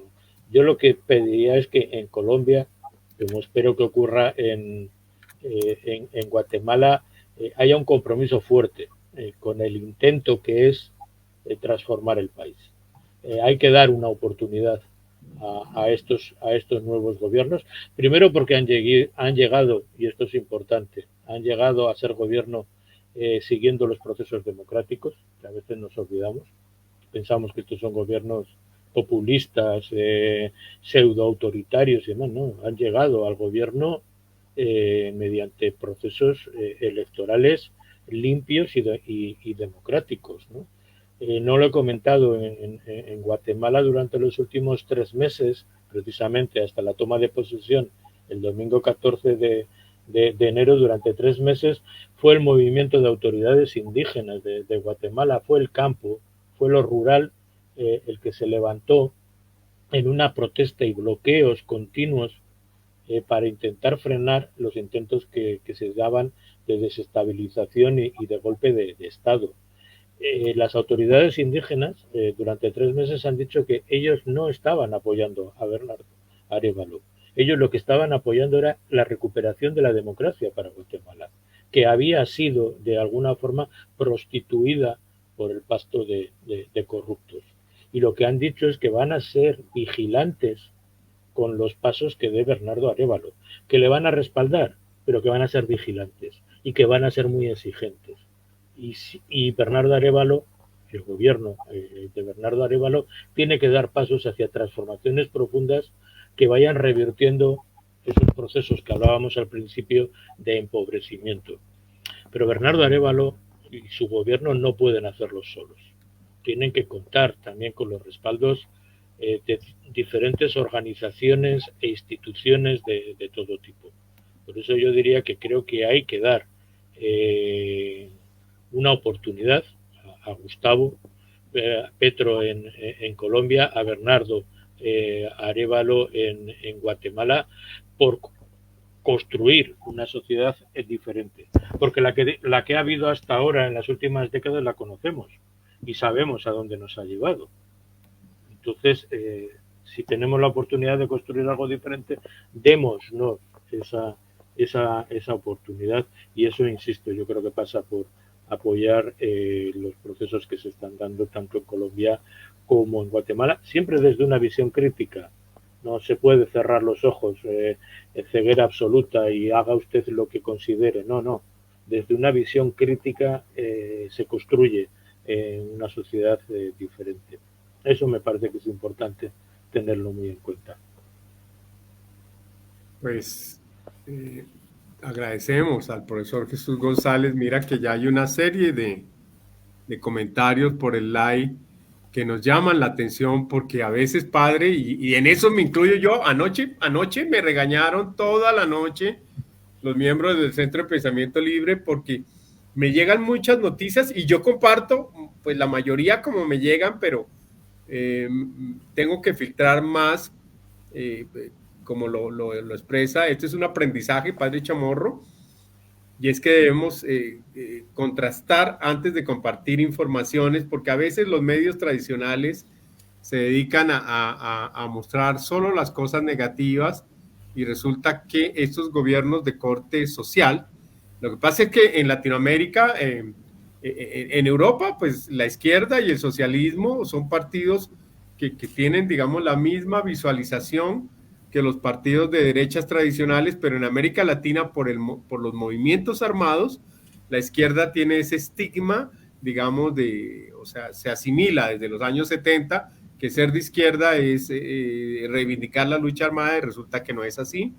La izquierda, digamos, son movimientos absolutamente válidos, buscan reivindicaciones sociales, a diferencia de la derecha que busca mantener el status quo, y por eso quienes nos hemos ubicado, padre Chamorro, en el centro político, lo que buscamos es precisamente coger lo mejor de las ideas sociales de la izquierda y lo mejor, digamos, de las ideas republicanas e institucionales de la derecha, dejando de lado las aristas extremistas, como por ejemplo, el arista comunista de la izquierda, digamos, histórica, y el arista neoliberal de la derecha, y especialmente las ideas nacionalistas y recalcitrantes de la ultraderecha recalcitrante, aunque también puede haber nacionalismo de izquierda, ¿no, profesor Jesús González? Sí, lo hay. Desde luego en Europa hay un nacionalismo, una lucha por los derechos nacionales y sociales. En mi caso, de donde yo soy, del País Vasco, la segunda fuerza política más importante de este país es una fuerza de izquierda que se define como soberanista, independentista, claramente. ¿Pero estás hablando del País Vasco o del país España? No, en el País Vasco. En el País Vasco es todavía, después digamos, del desarme de ETA, ¿es todavía viable hablar del País Vasco? Sí, claro. De hecho, la segunda fuerza política del País Vasco es una fuerza de izquierda independentista, claramente. Y bueno, esto daría lugar para muy largo. De una vez te digo, profesor Jesús González, que estamos encantados con tu ponencia.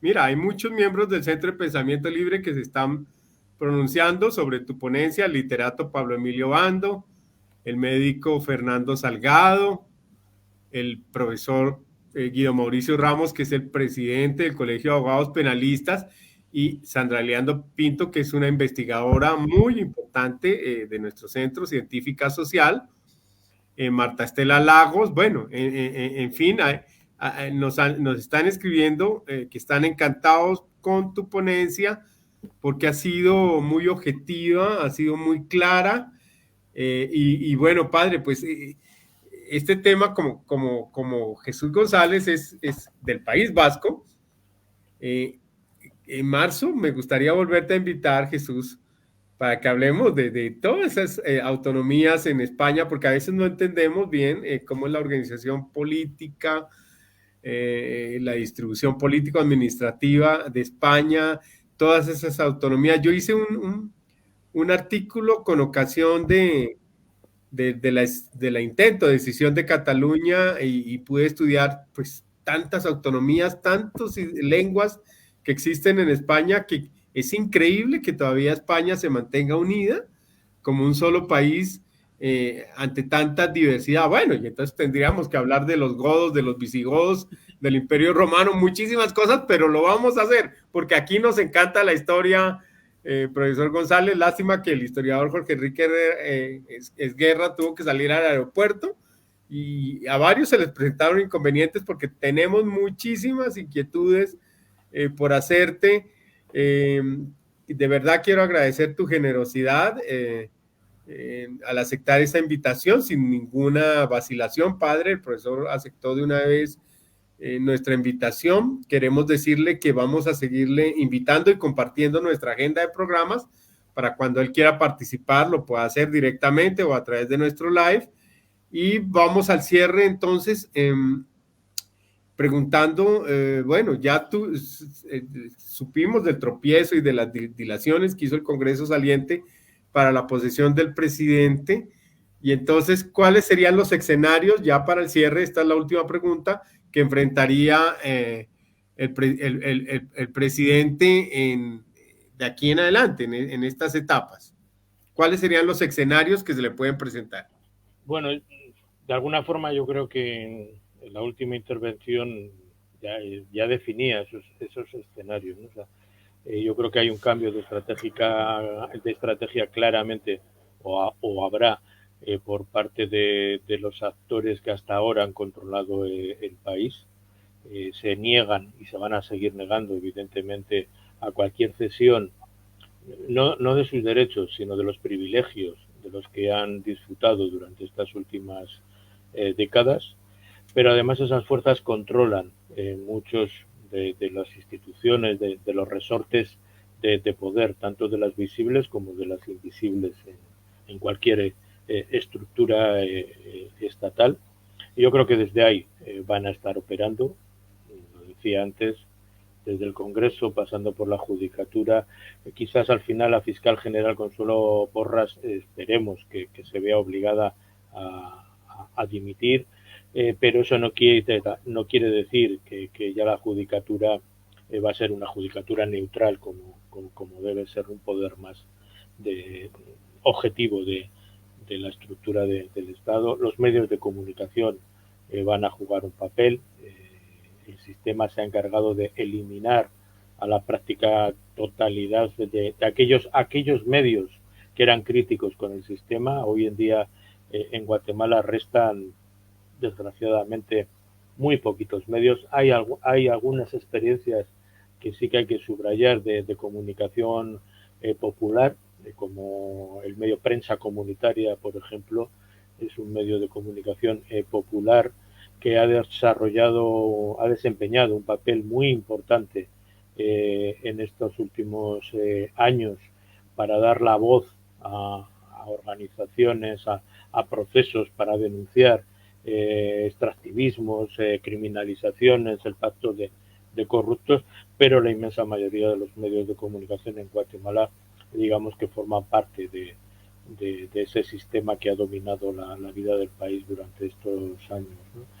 Por otra parte, todos ellos van a estar poniendo piedras en el camino de todo tipo, desde piedras que nos parecerán reales y verdaderas hasta, digamos, estupideces como si Bernardo Arévalo se corta la barba o no se la corta, y qué supone que se corte la barba si es que ha entrado en crisis o cosas de estas, ¿no? O sea, va a haber de todo tipo, desde lo creíble hasta lo increíble, porque todo contribuye a desgastar y a bloquear cualquier medida de transformación. No estamos hablando de la revolución ni cosas de estas, estamos hablando de medidas que recuperen la democracia, medidas que recuperen derechos que han sido secuestrados en esa cooptación del Estado, de derechos de los hombres y de las mujeres, derechos de los pueblos indígenas, derechos del campesinado, derechos de los sectores populares urbanos,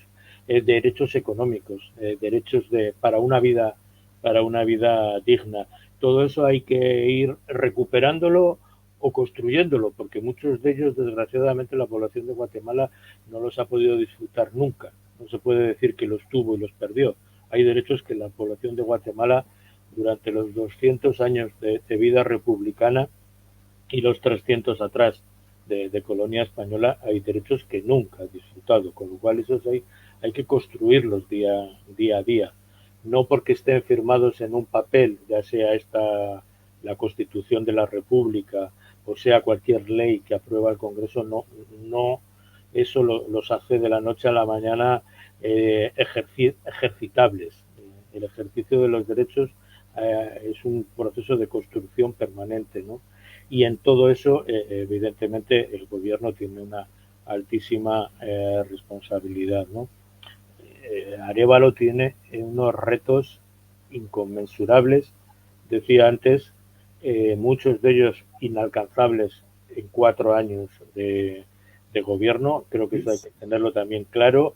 Creo que es importante tener esas cosas claras, porque si no nos vamos a poner demasiado demandantes, ¿no? Te escucho y parece que no estuvieras hablando para Guatemala, sino para Colombia. Es el mismo escenario, padre Chamorro. Bueno, digamos que intento hacer ese paralelismo.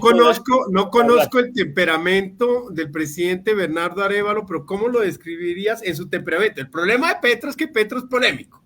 O sea, Petro puede invertir 5 billones para el Chocó o proponer una reforma laboral, pero la sustenta en que el contrato a término fijo o el contrato de servicios ha servido para que los patrones acosen a las trabajadoras. Así lo sustenta Petro, no en que se deben recuperar las reivindicaciones laborales que les quitó en el año 2002 el presidente Uribe a los trabajadores, disminuyendo las prestaciones, sino lo sustenta en otra cosa. Entonces, ese temperamento de Petro hace que se favorezca, digamos, la confrontación. ¿Cómo es Bernardo Arévalo? Yo no le conozco, he escuchado en algunas ruedas de prensa, he hablado con compañeros y compañeras de Guatemala que sí que le conocen. Me parece que es una persona más sosegada, más tranquila, más reflexiva, pero yo creo que la polémica es buena. Creo que hay que polemizar también y creo que hay que decirle al sistema, por lo menos aquellos, yo suelo decir, los que siempre mandaron, y lo pongo todo junto, a los que siempre mandaron hay que decirles también las cosas claras. Hay que decirles con ese siempre mandar a dónde han llevado a nuestros pueblos, a nuestras naciones, ¿no? Creo que hay que ser respetuosos siempre, hay que ser dialogantes siempre. Yo antes hablaba de intentar exponer elementos que nos permitan analizar, reflexionar y luego ya llegamos a cada cual a sus conclusiones, pero creo que hay que poner todos esos elementos sobre la mesa. Si el neoliberalismo ha cometido errores y crímenes de todo tipo, hay que decirlo claramente. Y eso no quiere decir que hay que buscar el enfrentamiento por buscar el enfrentamiento. Pero el éxito del capitalismo es hacerle creer a las clases medias que son capitalistas, definitivamente. Sí. La hegemonía, la construcción de la hegemonía es cuando todos interiorizamos ese sistema y ahí estoy totalmente de acuerdo. Nos encantó, profesor Jesús González, tu intervención, porque nos abre la mente y nos abre, padre Chamorro, esa posibilidad de escuchar otras voces diferentes, digamos, a lo territorial, a lo local, y nos deja muchas inquietudes para seguir estudiando estos procesos, entenderlos también, entender los distractores que existen en los medios de comunicación, y queremos decirle a los miembros del Centro de Pensamiento Libre y a la audiencia que están viendo este programa y que lo verán a través de los diferentes portales de Colombianos en el Exterior, Cámara de Comercio Latinoamericana en Francia, Encanto Colombia y Centro de Pensamiento Libre, que ese es precisamente, Padre Chamorro, una de las funciones del programa Sapiens, y es de llevar diferentes miradas. Y nos parece, Padre Jesús Manuel Dolores Chamorro, que la mirada del profesor Jesús González nos permite mirar a través de esa lupa, esa lente de la diversidad de posiciones y analizar estos casos de Guatemala que son muy similares a los de Latinoamérica, Padre, desde otra óptica más ecuánime, más sensata y por supuesto mucho más crítica. Padre Chamorro, tus conclusiones, por favor.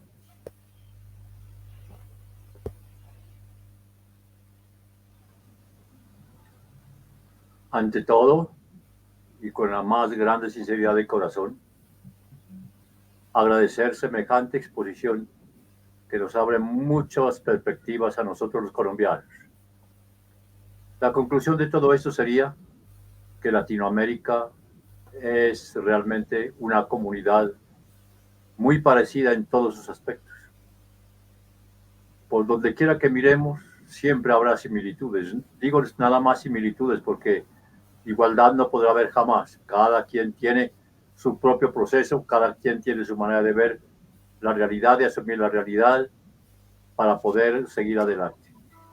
Pero a mí sí me da la sensación, después de oír al profe, de que realmente en América Latina somos una misma raza, tenemos los mismos problemas y ojalá algún día, no sé si será soñar, también nosotros podamos hacer la gran unión latinoamericana en favor de todos los hombres y mujeres de esta tierra. Desde que ya he tenido conciencia de la situación que estamos viviendo, siempre he dicho que hemos de buscar por todos los medios ser partidarios de la no violencia activa, asumir desde nuestra fe o desde nuestras convicciones el cambio que se anhela. Yo desde un principio forjé un lema que me ha llevado a conclusiones y a seguir siempre en la lucha por la reivindicación de los pobres, conseguir que en esta tierra nariñense, en esta querida patria colombiana, siempre organizándonos consigamos que haya menos ricos y menos pobres en este Nariño y en Colombia. Ese ha sido mi lema y me ratifico en eso después de oírlo al profe, porque se puede si nos organizamos bien. Muchas gracias. Gracias a ti, padre Chamorro. Bueno, mira que nos van a regañar, padre del Consejo Editorial, porque nos comprometimos, profesor Jesús González, que los programas de este año solo iban a durar 1 hora y ya vamos a llegar a las 2 horas. Definitivamente, es que pues lo que pasa es que la riqueza de los comentarios y de la ponencia del profesor González, pues amerita pues un programa más amplio, más en profundidad, y sobre todo que hemos encontrado en sus ponencias muchas similitudes, como lo dijo el padre Chamorro, con pues a Latinoamérica, pero hablemos del caso especial de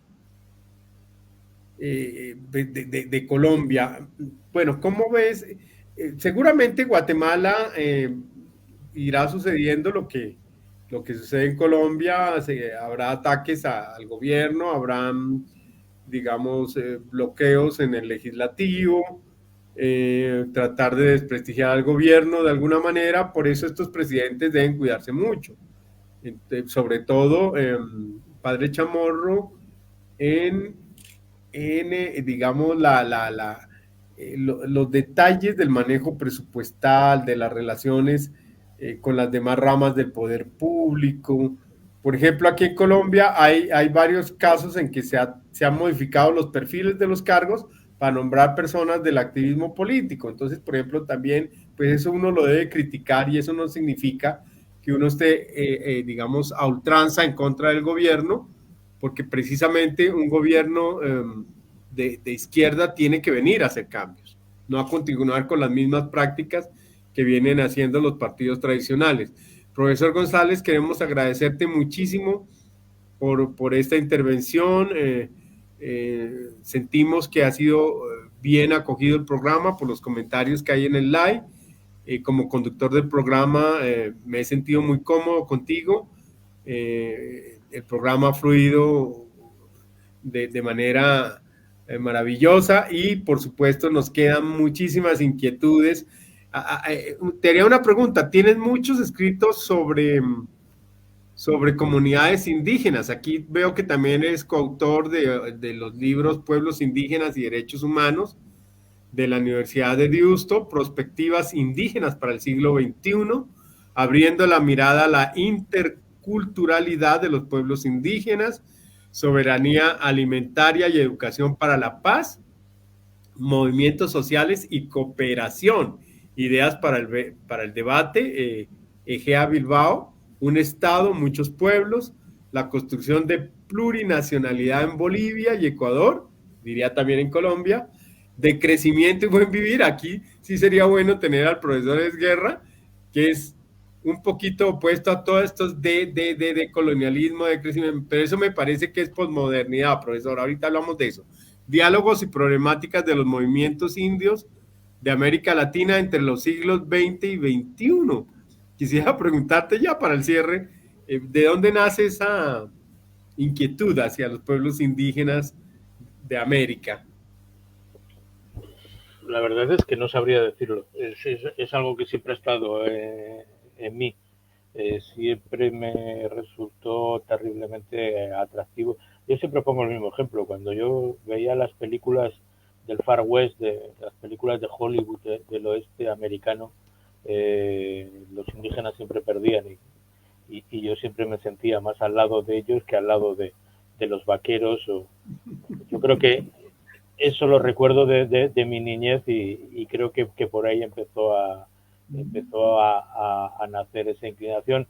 Posteriormente mis estudios de historia y de antropología se dirigieron especialmente hacia los pueblos indígenas de América Latina y de alguna forma he tenido lo que yo considero un privilegio y es poder desarrollar mi vida laboral y militante siempre muy cercana a los pueblos y a las organizaciones indígenas, ¿no? Yo les comentaba antes que en Colombia he estado en muchas ocasiones, espero volver a estar. La última vez estuve en noviembre del 22 ya en Santander de Quilichao, bueno, con las organizaciones indígenas del Cauca, de Antioquia, de la Sierra Nevada, en el caso de Colombia, ¿no? Y creo que la diversidad es importante, las diferentes formas de ver y de entender el mundo. No solamente hay que ponerlas en un museo, respetarlas en una constitución, sino que hay que alimentarlas y hay que crecerlas porque eso nos enriquece a todos y a todas. A mí como europeo tengo que reconocer que me ha abierto una mirada mucho más amplia el ir de la mano de los pueblos y de organizaciones indígenas y entender otras formas de ver ese mundo. Yo para concluir quería simplemente darles las gracias al Centro de Pensamiento Libre por invitarme a este tiempo de hoy. Yo he estado encantado, me encanta sobremanera hablar sobre América Latina y en lo que yo pueda aportar elementos para esa reflexión me hace sentirme bien. Agradecerle, no sé si está escuchando a Ingrid García, a quien conocí hace muchísimos años y para mí es una persona muy especial y muy querida. Agradecerla que digamos de alguna forma haya hecho este labor de intermediario y por último decirles que a disposición siempre que esté en mi mano el contacto le tenemos ya establecido y saben que pueden contar conmigo en la medida que yo pueda decir algo de interés. Claro que sí, profesor. Ingrid está en un aeropuerto. Hoy nos pasó como cosa rara, padre Manuel, que todos los miembros del consejo tuvieron dificultades para conectarse, pero hay unos que lo están viendo en vivo. Entonces, no, por supuesto, profesor Jesús González, esta es su casa, Sapiens. vamos a invitarte. En marzo me gustaría que hiciéramos como algo especial sobre el País Vasco, que hay muchas cosas que vale la pena conocer, toda esa historia. Y por supuesto, me gustaría que hagamos algo sobre digamos, toda la historia precolombina, ancestral. Pues de pronto concentrémonos en Mesoamérica inicialmente, porque pues también el Imperio Inca hizo muchos aportes a la ciencia y la astronomía que fueron borrados precisamente por la colonización, la invasión y colonización española, pero quedan algunos, como el Popol Vuh de los mayas y otros códices, además de toda la, digamos, escritura pétrea que está, digamos, grabada en diferentes monumentos y murallas, y caramba, pues vale la pena desentrañar desde padre toda esa cultura ancestral de las tribus precolombinas, de los pueblos precolombinos, que más que una organización tribal, algunos sí tuvieron una organización mucho más estatal. Dos de los grandes ejemplos son precisamente los mayas y los incas, pero pues en Mesoamérica hubo otras culturas que todas construyeron, entre otras cosas, pirámides, que es algo muy curioso que se haya dado, pues, dadas las distancias y las dificultades topográficas que tiene América, a diferencia de Europa, que contaba con vastas, digamos, de oriente a occidente, la posibilidad de desplazarse. En cambio, América, la cordillera de los Andes, impidió, digamos, ese desarrollo transversal que tiene Europa, y por supuesto la existencia del caballo, que fue el motor del desarrollo de estas culturas. Profesor Jesús González, muchísimas gracias por tu asistencia, padre Chamorro. Recuerden que lo dijimos en Sapiens y por favor saquen sus propias conclusiones. Muchísimas gracias. Muchas gracias, que vaya bien.